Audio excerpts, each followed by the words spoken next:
Today we're going to go way back to actually May of 2013.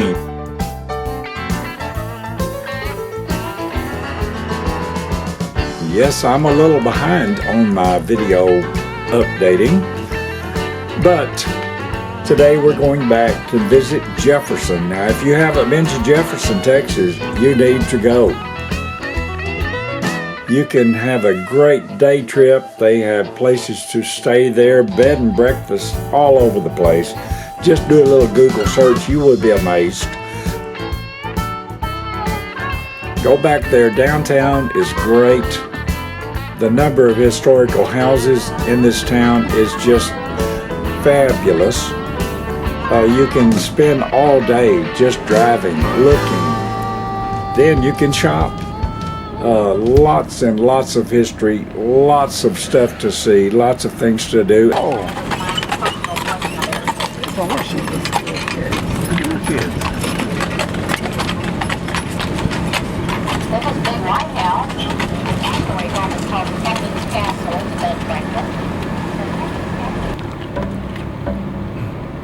And Jefferson Riverboat Tours, they're closed on Monday. Okay, here at Jefferson, we also take a little boat ride on the Bayou. Nice little boat ride. You kind of got to go down a bunch of steps to get down there. Take a Google look. Google it on the internet. You will find lots of information on it. And it's a nice diversion as to something to do. And you get a lot of little history notes along the way.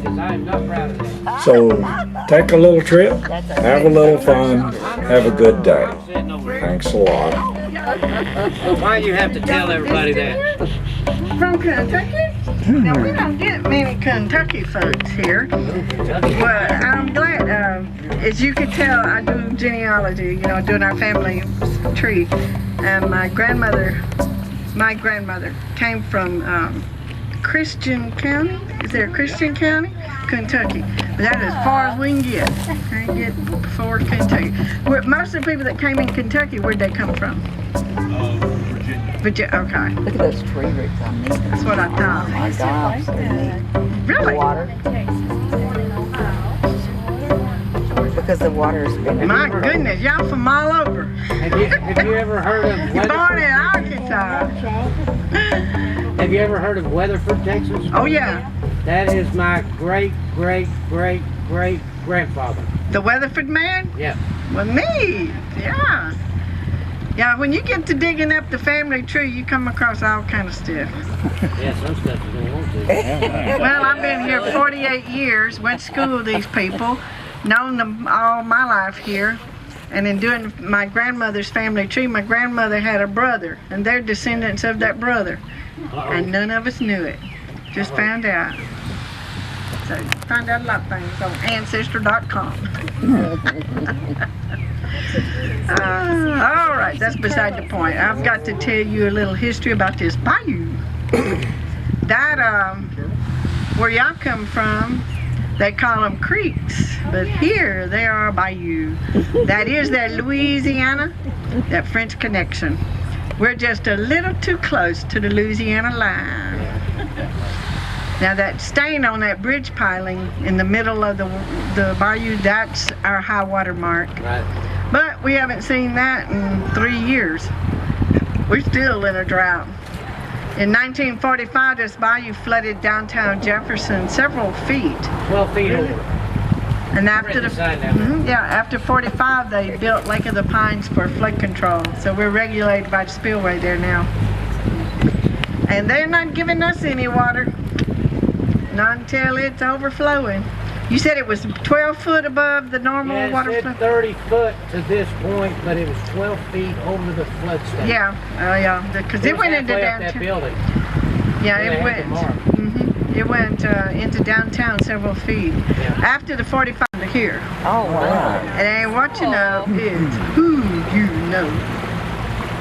So when y'all come back, the Lord willing, next year, you'll be able to get on the boardwalk at the wharf site over here, and you'll walk down into the pretty garden, Go under the bridge, walk through the woods, there where y'all got on the boat ride.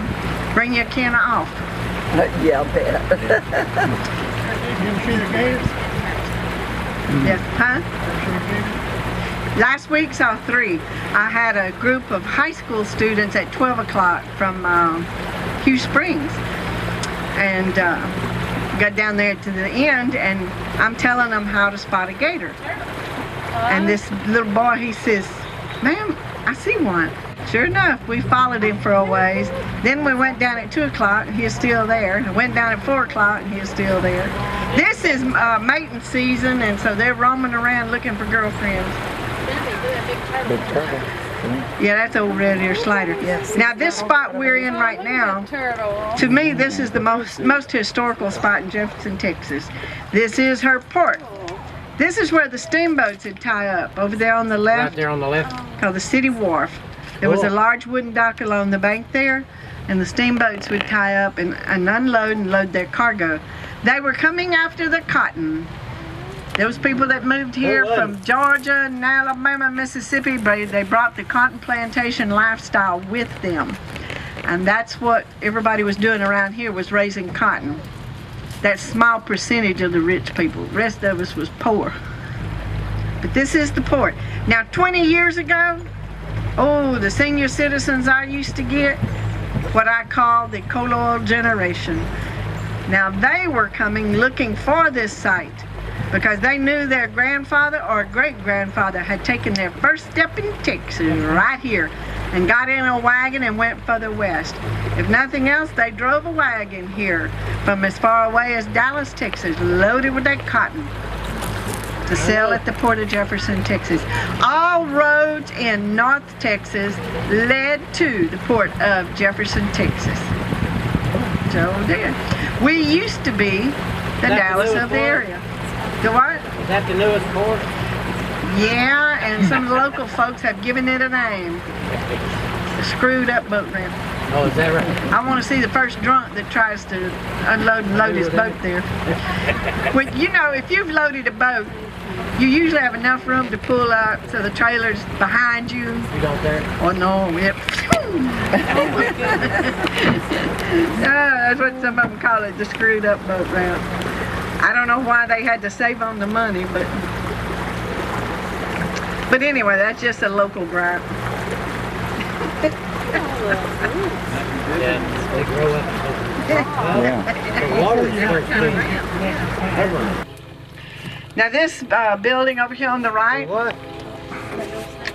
this building Oh, is that one over there. a very unique building.